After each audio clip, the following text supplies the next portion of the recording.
ఎడారిలో జలధారలు. రచన doctor K Job Sudarshan. ఎగిరిపో పుస్తకం ఒకటి నాకు కనబడెను. జకర్యా 5:1.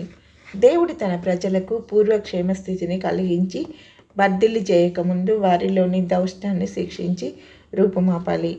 ఎగిరిపోతున్న పుస్తకం దర్శనంలోని భావం ఇదే. దేవుడు కృప చూపడానికి వేగిరపడతాడు. జకర్యా 3:9. అయితే ప్రజలు తమ పాపాల్లోనే కొనసాగితే వారిని నిర్దాక్షిణ్యంగా శిక్షించి తన వైపు మళ్లించుకుంటాడు. నీ జీవితంలో ఈ 2 అనుభవాలు ఉన్నాయా? ఎగిరిపోతున్న పుస్తకం, మెచిల్లా గ్రంథం చుట్ట. భూమి అంతటికి బయలు వెళుతున్న శాపం. దానికి ఇరువైపులా శాపవచనాలు రాసి ఉన్నాయి. 10 ఆజ్ఞల పలకలకు సైతం ఇరువైపులా వ్రాత ఉంది. నిర్గమకాండము 22:15.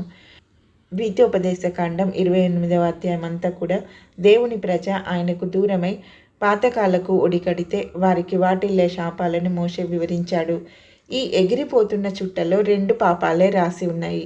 ఒకటి దొంగతనం, రెండవది తప్పుడు సాక్ష్యం చెప్పడం, అంటే వేరొకని గురించి అబద్ధంగా మాట్లాడడం. ఈ చుట్ట 20 మూరల పొడవు. ఆలయంలో సొలొమోను మంటపం కూడా ఇంతే పొడవు. అక్కడ తీర్పులు తీర్చడానికి యూదుల రాజులు కూర్చునేవారు. రాజులు 1 గ్రంథం 7:7. పరిశుద్ధ స్థలం ఎదుటి మంటపం కూడా 20 మూరల పొడవు. దేవుని ప్రజల్లో పరిశుద్ధంగా నడుచుకొని వారికి తీర్పు ఉంటుంది. అది దొంగల ఇండ్లలోనూ, నా నామంను బట్టి అబద్ధ ప్రమాణము చేయవారి ఇండ్లలోనూ ప్రవేశించి. 4వ వచనం. ఇది చాలా భయం గొల్పే మాట. మనం మన సాటి మనుషుల కన్నుగప్పి ఈ పాపాలు చేస్తుండవచ్చు. శాపవచనాలు రాసి ఉన్న గ్రంథపు చుట్ట మాత్రం ఎంత బలమైన గేట్లు, తలుపులు ఉన్నా అది ఇంట్లోకి ప్రవేశిస్తుంది. వారి ఇండ్లలో ఉండి. 4వ వచనం.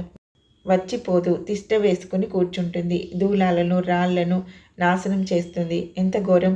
ఇంటిని నిలువునా కూల్చేస్తుందన్నమాట. అక్క, అన్నయ్య, దేవుడు తాను ఎంచుకున్న ప్రజలని ఇంత కఠినంగా శిక్షిస్తున్నాడంటే మన విషయంలో అలా చేయడా?